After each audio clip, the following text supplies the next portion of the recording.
Also, before I really get into it, I'd like to make a few announcements. Yes, I have been married since 1975. Next week will be our 36th wedding anniversary. And they've been 3 of the happiest years of my life. Also, my secret comedy lover, Lynn Stewart, who I've known for 36 years. We were both 12 when we started the Groundlings. And I will be selling 8x10s of myself in a thong. Backwards.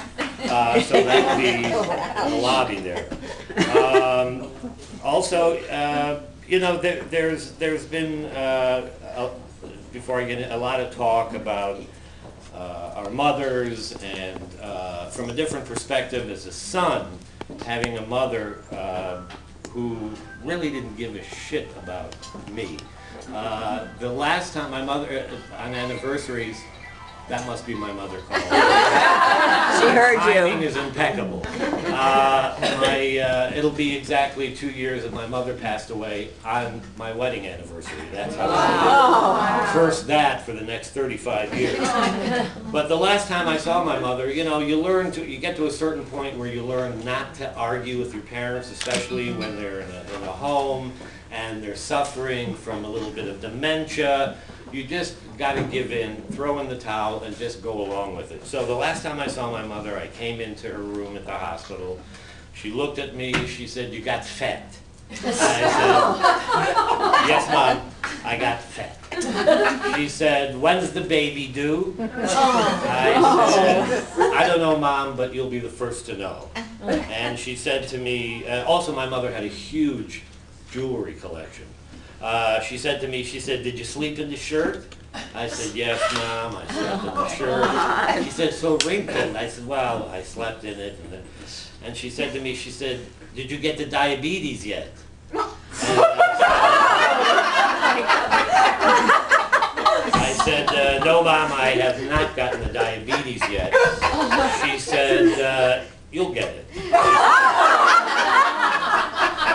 She said to me, "That's for me." And I did say to her I would prefer having some of the jewelry, but she left that to my younger brother. So, I'm pre-diabetes just to get back at her and prove her right on one thing. Anyway, my parents were Holocaust survivors. Thank you. Good night. My parents were both Holocaust survivors. My father passed away almost 8 years ago. My mother, as I said, just 2 years ago. They went into the camps when they were both around 13 years old and spent the next 6 years there. Those were their teen years. They didn't go to school. There were no proms, no football games, not much dating went on in the camps. It was just pretty much about staying alive day to day, minute by minute.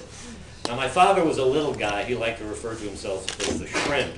And he survived by cutting the soldiers' hair. He had an older brother and who was a barber, and he learned from him to cut hair. So he made himself indispensable to, excuse the expression, krauts. I know we have a couple of Germans here.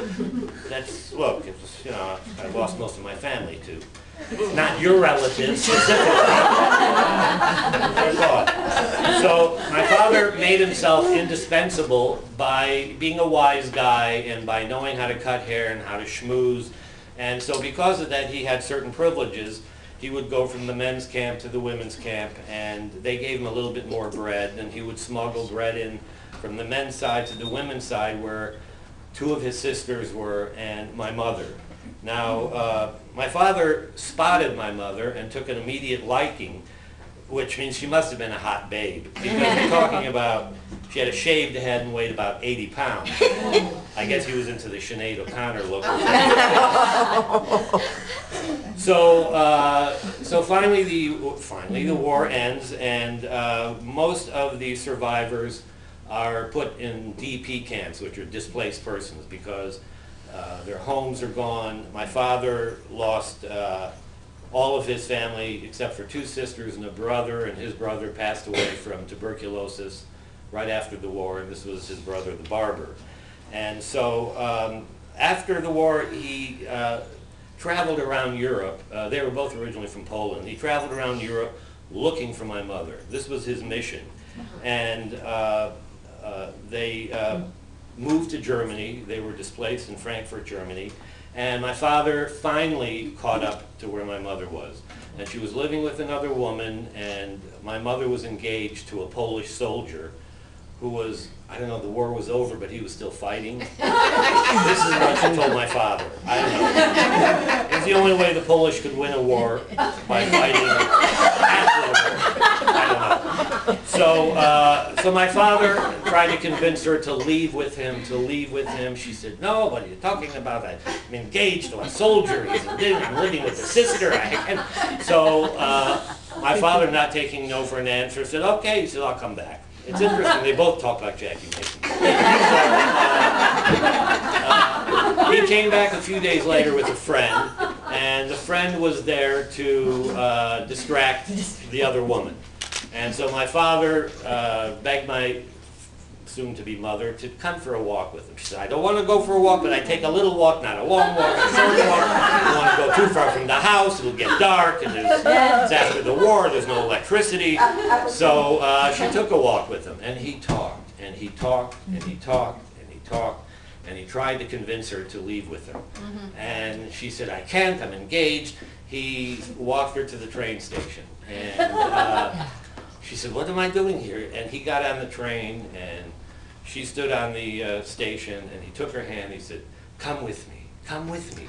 She said, listen, I don't have any clothes, I'm engaged, he's fighting the war, how can I just leave him? He said, come with me, I'll take care of you. He gave her a yank, she got on the train, and it was romantic because it was downhill from there.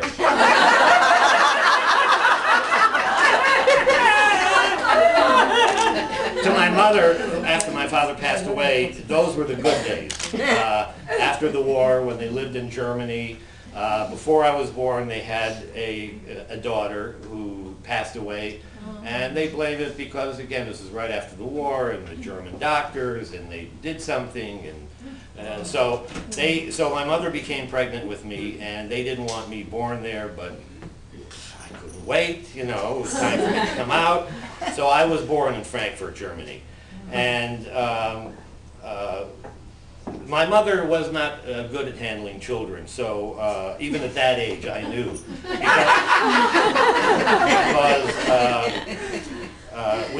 I had this large, somewhat attractive, mannish German nanny, who I have pictures of, so she really took care of me. So now, before we could come to the United States, we had to have a sponsor. So the UJA found us a sponsor in, as my parents called it, Toledo, Ohio. All of my relatives, whoever was, my mother, by the way, was the only one to survive in her family. Everyone else was gone. I know, I'm going to bring down the room even more. So they found sponsors in Chicago and New York and in Toronto. We were going to Toledo, Ohio. No one asked my opinion. I was 6 months old. Toledo would not have been my first choice. But people don't ask a 6-month-old what he thinks, and they don't give a shit what he thinks anyway. So we packed our stuff. We said Auf Wiedersehen to Brunhilde. And we were off.